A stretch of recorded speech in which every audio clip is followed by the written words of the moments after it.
This past Monday, I went to visit my family after Christmas, and for the first time saw my little granddaughter, who was born on the 23rd, and held her in my arms. But you know, my grandson didn't want to be neglected, so he wanted me to play with him. So he decided that he wanted me to play Candyland with him. So I said, okay.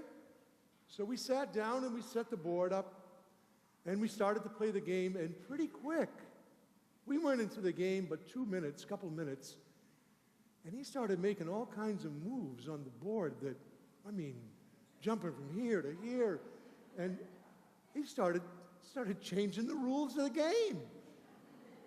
So when I asked him how come he was jumping all these places, he started to explain to me how it was okay for him to do that. You see, what he was doing is that he was justifying what he was doing because he wanted to win. And it's not that I wouldn't have let him win, but what surprised me about all of that is that even in a five-year-old, we want to set aside what is right. Now, in a 5-year-old child, that's innocent enough. But you know what happens when that goes unchecked and when it goes unfettered? It's the very thing that Pope Francis is talking about with regards to unfettered and unbridled capitalism. It creates all kinds of inequality in the world, where the elite have what they want and need, and seems like there's a whole other group of people who suffer because of their greed. I even experienced it again yesterday. I was driving and I was coming through Somersworth, and there was a yield sign, and this guy in a truck, he just blew his horn and blew. He didn't care that anybody else had the right of way. He was going through. Then I had to follow that guy all the way into Rochester here. And when he got into the center of town, there was a car in front of him that he thought wasn't going fast enough, so he honked his horn and sped right around the car. Didn't care about, see, rules are for other people as far as that guy was concerned. Rules for everybody else. And so when you want to change the rules to get what you want, you got to take a step back and ask yourself, who the heck is going to protect us from that? Who the heck is going to save us from all of those people out there who want to walk over you and me and change the rules so they can have what they want? But lest we get too puffed up and think that that's everybody else that's doing that stuff, what I want to say is that is in every single human heart.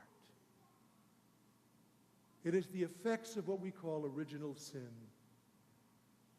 And although our baptism takes care of original sin and restores grace in our lives, the one thing that it doesn't do is take away that concupiscence, that tendency to sin. You see, I have a free will, and I can either choose to cooperate with grace, or I can choose to cooperate with sin. And when I have the attitude that I'm going to get what I want and no one's going to stop me, then you and I feel we have to kind of protect ourselves from that. And so we develop all kinds of fears. And you know, when you go through life being afraid, that's no way to live. That's no way to live. And so wars are fought over people who want to change the rules. All of that stuff that you and I are experiencing out there right now is because of that stuff that's in every single human heart, that we want to set aside the rules and we want to take what we want for ourselves. That's the feast that we celebrate today, that God has fulfilled his promise and said that he would save us from that stuff, from those things, in all of us. Well, you want to say to me, well, Father, if that's true, if God has really saved us from all of that stuff, why does it seem to be getting worse instead of better?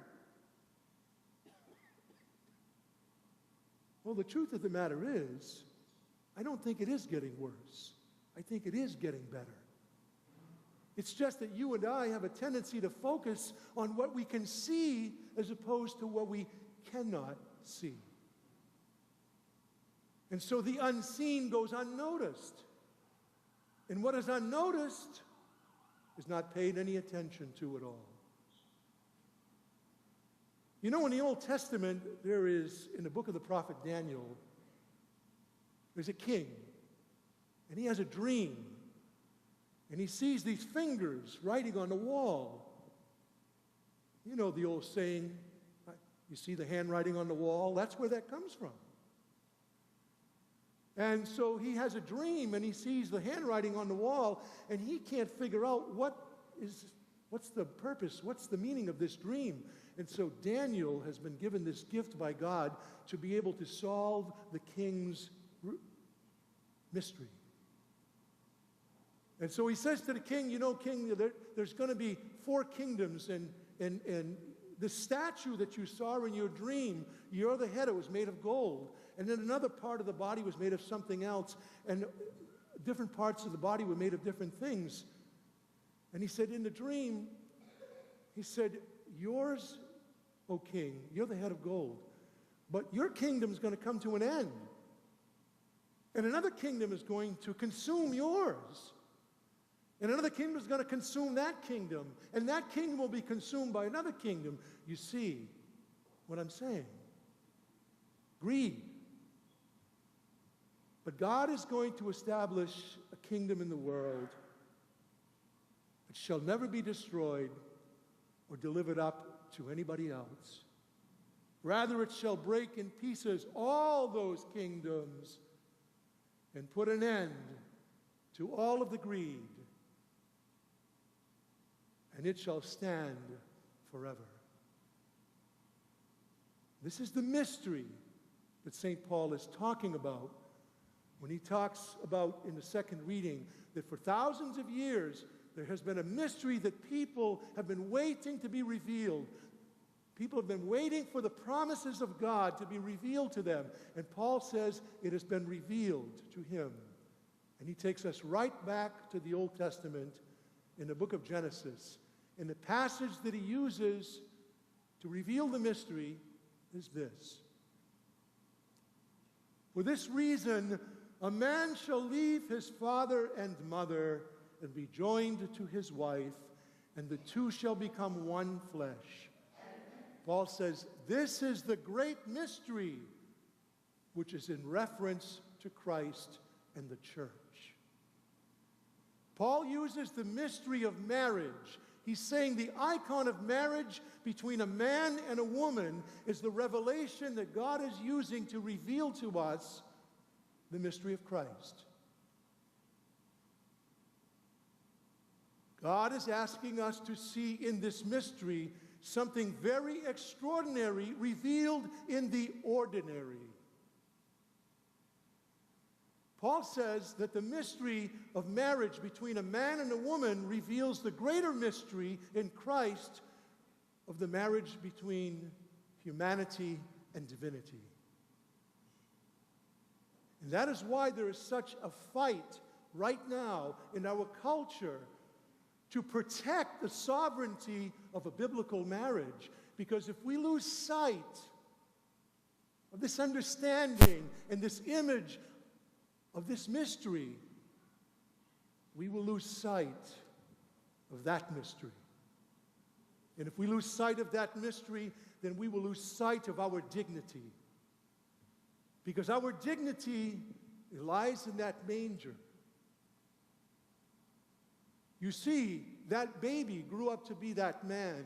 And the way that the promises were fulfilled is that all that stuff in my heart that makes me do that stuff that I don't want to do, and all that stuff in your heart that makes you do what you don't want to do, and all that stuff in my grandson's heart that makes him want to set aside the rules, was nailed to the cross. The problem is that we see Christ's meekness as weakness. We cannot believe that God is going to conquer all of the problems in the world by allowing himself to be consumed by the problems in the world. But the truth of the matter is that when Christ died upon the cross, all that stuff in our humanity that needs to be transformed, that sin of that mystery of iniquity, died with him. And so all that stuff that we see going on out there, those are all the parts of myself and yourselves and everybody else that still has to be consumed by Christ. Make no mistake that the work of salvation, okay, is totally God's uninitiated work. It doesn't depend on me, nor does it depend on you. God is fulfilling his promise right now in every single human person. The seed of God has been planted in every single human person. And what God offers us is the opportunity to participate. God is looking for every opportunity in the world to offer us love. And if we accept what he's offering us, that love transforms us. It heals that stuff in my heart and in your heart that still needs to be overcome and transformed.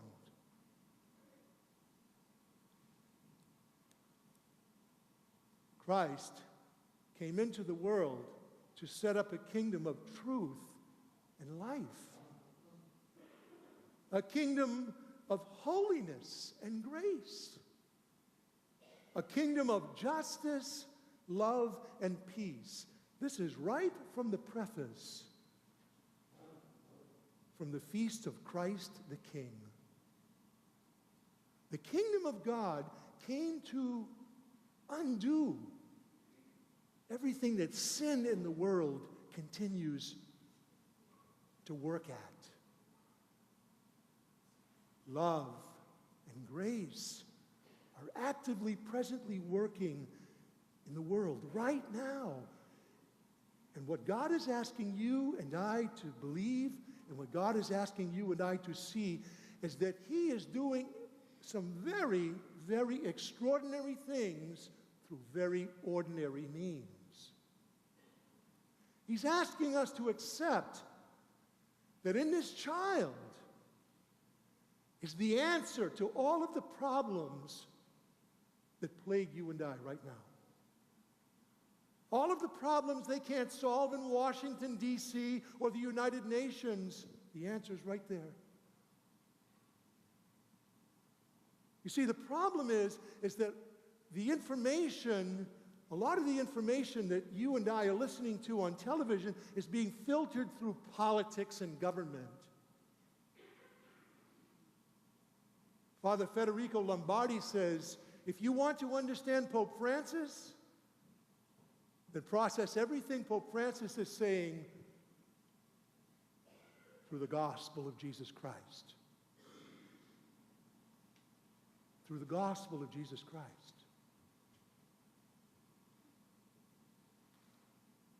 And so today we celebrate this feast of God's self-revelation. Don't you find it interesting that 3 kings, foreigners, followed the light of a star and came to bow down in homage to this child, and yet Herod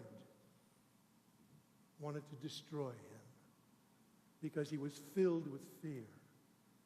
And because he was filled with fear, he wanted to change the rules so he could get what he wanted. And that's the way we've been living for thousands of years. Being afraid of people who want to set aside all the rules and change them because rules are for you and me, not for them. But the rule maker himself, the lawgiver himself, has come. And he's taken the consequence of all of that sin upon himself in the world and destroyed it. And by dying on the cross, all of creation became subject to him. And you know, the psalmist tells us that the heavens proclaim the glory of God, and all creation rightly gives him praise. How come creation knows and understands within itself who Christ is, and you and I can't? It's called free will. That child has his arms open, and he's waiting for you and I to embrace him. And when we do, he reveals himself in truth, in goodness, and in beauty. And he gives us hope. And the hope is that his promise is true and is being fulfilled even right now.